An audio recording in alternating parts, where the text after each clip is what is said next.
Ocean gate की Titan submarine ने अपना सफर कनाडा के सेंट जॉन पोर्ट से शुरू किया।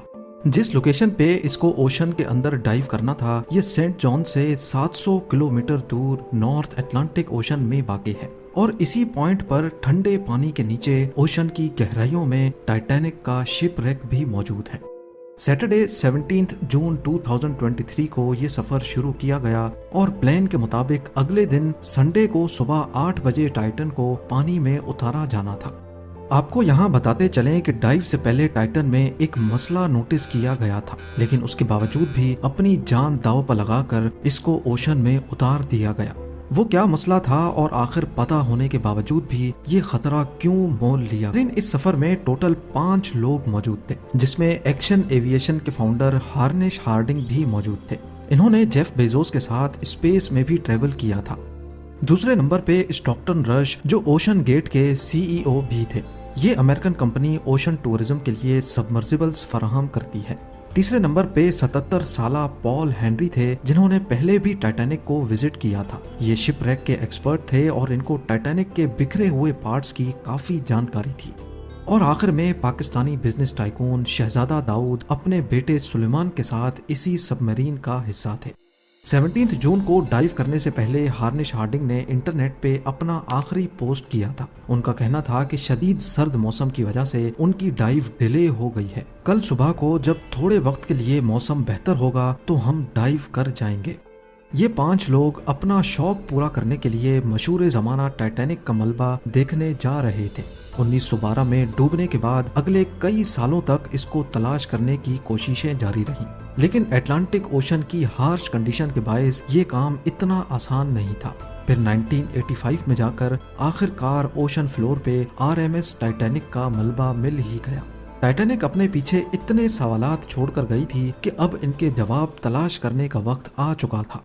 दर्जनों एक्सपीडिशंस अरेंज किए गए, जिसमें अलग अलग कंट्रीज के एक्सपर्ट्स और रिसर्चर्स ने टाइटैनिक शिप रेक का रुख किया। Canadian film maker James Cameron ने 1995 में टाइटैनिक के मलबे के दर्जनों दौरे किए और फिर 1997 में टाइटैनिक मूवी रिलीज की गई। रही सही कसर टाइटैनिक मूवी की कामयाबी ने पूरी कर दी। इसने इतनी धूम मचाई कि अब टाइटैनिक के मलबे को खुद जाकर देखना करोड़ों लोगों का ख्वाब बन गया। यानी ये काम अब सिर्फ रिसर्च के मकसद तक ही महदूद नहीं, बल्कि शिप रेक साइट पर टूरिस्ट भी जाना शुरू हो गए।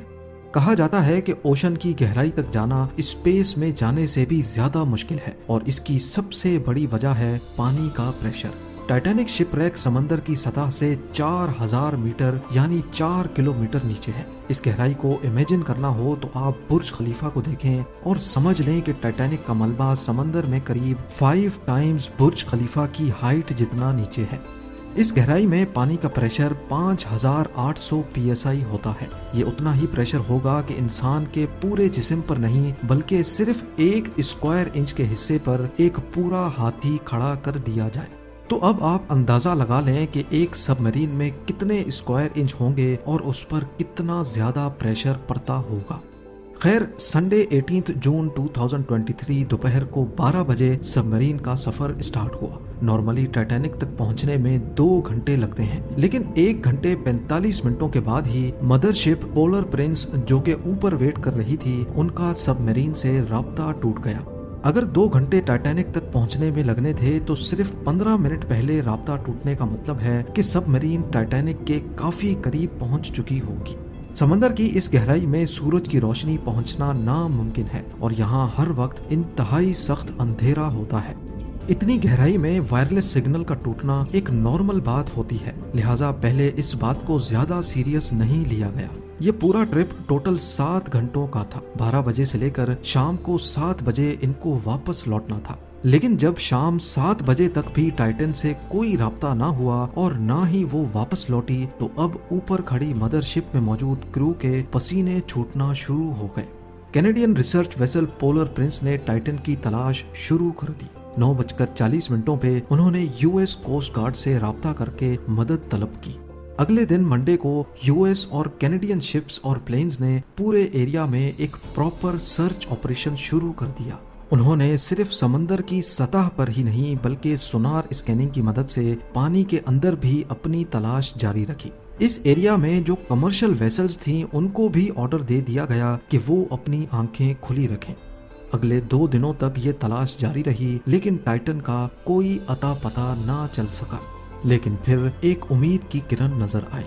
وینسڈے 21 جون کو صبح 6 بجے سرچ ٹیم کو پانی کی گہرائیوں میں سے کچھ آوازیں سنائی تھیں۔ یہ آوازیں انڈر واٹر ریڈارز کی مدد سے سنی گئی تھیں۔ فوراً ROVs کو آواز کی ڈائریکشن میں بھیجا گیا لیکن اس بار بھی ٹائٹن کی کوئی خبر نہ ملی۔ اب ٹائٹن کو ہمیشہ کے لیے کھو دینے کا ڈر بڑھتا جا رہا تھا، کیونکہ سب مرین میں جتنا آکسیجن تھا وہ صرف 96 گھنٹے یا پھر 4 دنوں تک کا تھا، اور اس وقت تک 4 میں سے 3 دن گزر چکے تھے۔ لیکن US، کینیڈا اور فرانس کی سرچ ٹیمز نے ہمت نہیں ہاری۔ تھرسڈے 22 جون کو دوپہر 12 بجے ROVs کو ٹائٹینک کے ملبے کے پاس بھیجا گیا۔ وہاں پہنچ کر جو دیکھا گیا وہ واقعی دل دہلا دینے والا منظر تھا۔ 3:48 PM پر ROV جو کہ ٹائٹینک کے ملبے کے پاس پہنچ چکی تھی، اس نے ٹائٹن کی دم کا ایک حصہ ٹائٹینک سے صرف 1600 فیٹ دور پڑا ہوا دیکھا۔ جو دیکھنے گئی تھی ٹائٹینک کے ملبے کو، اب اس کا ملبہ ہی پوری دنیا میں ہیڈ لائنز بن گیا۔ اس کا صرف ایک ہی مطلب ہے کہ سب مرین پانی کا پریشر برداشت نہ کر سکی اور سمندر کی گہرائیوں میں ہی پھٹ گئی۔ اس خبر نے پوری دنیا میں جیسے ہلچل سی مچا دی۔ اوشن گیٹ کی سیفٹی پر کئی سوال کھڑے کیے جانے لگے۔ اوشن گیٹ کے CEO اسٹاکٹن رش، جو کہ خود اس واقعے میں اپنی جان گنوا بیٹھے ہیں، انہوں نے 2021 میں کہا تھا کہ وہ جانتے ہیں کہ انہوں نے ٹائٹن کو بناتے وقت کچھ رولز توڑے ہیں، کیونکہ انہوں نے ٹائٹن کو اسٹیل سے نہیں بلکہ ایویشن گریڈ کاربن فائبر سے بنایا ہے۔ پر وہ اس انڈسٹری میں کچھ نئی انوویشنز کرنا چاہتے تھے، تبھی اسٹیل کو ریپلیس کر کے کاربن فائبر کا استعمال کیا گیا تھا۔ پہلی بار لانچ سے پہلے ٹائٹن کو 5000 سے 10,000 PSI کے پریشر پہ ٹیسٹ بھی کیا گیا، جس میں وہ پاس ہو گئی تھی۔ پر ایکسپرٹس کا ماننا ہے کہ اوشن کے اندر ہزاروں قسم کی طاقتیں سب میرین پر پڑتی ہیں، جس میں نہ صرف پریشر بلکہ پانی کا بہاؤ بھی ہوتا ہے، جو کہ لہروں کی وجہ سے پیدا ہوتا ہے۔ اس کے علاوہ اندھیرے کی وجہ سے یہ بھی ہو سکتا ہے کہ کوئی بھاری پتھر یا پھر سمندری مخلوق سب میرین سے ٹکرائی ہو۔ کچھ بھی ہو، ٹائٹن کی تباہی کی ایک وجہ تو اس کا کاربن فائبر کا حل تھا، لیکن دوسری وجہ اس میں پہلے سے موجود کریکس بھی تھے۔ جی ہاں، ٹائٹن سب مرین 2019 میں کارل اسٹینلے نامی ایک بزنس مین کو بھی لے کے گئی تھی، اور اس وقت بھی اس کو اوشن گیٹ کے CEO ہی آپریٹ کر رہے تھے۔ کارل نے بتایا کہ اس سفر کے دوران جب وہ نیچے جا رہے تھے تو ان کو ٹائٹن کی باڈی میں سے کریکنگ کی آواز سنائی دی تھی۔ One point I was actually even able to drive the submarine towards deeper water by the sound of the cracking getting louder. اس وقت انہوں نے اس آواز پر زیادہ دھیان نہیں دیا، کیونکہ ان کو اوشن گیٹ کے CEO جنہوں نے خود یہ سب مرین ڈیزائن کی تھی ان پر پورا بھروسہ تھا۔ لیکن اس حادثے کے بعد انہوں نے CNN کو بتایا کہ شاید وہ آواز اس بات کی وارننگ تھی کہ ٹائٹن کی باڈی پانی کا پریشر برداشت نہیں کر پا رہی۔ اگر یہ بات سچ ہے تو اس میں کوئی شک نہیں کہ ٹائٹن کی باڈی میں کریکس پڑنا پہلے سے شروع ہو گئے تھے۔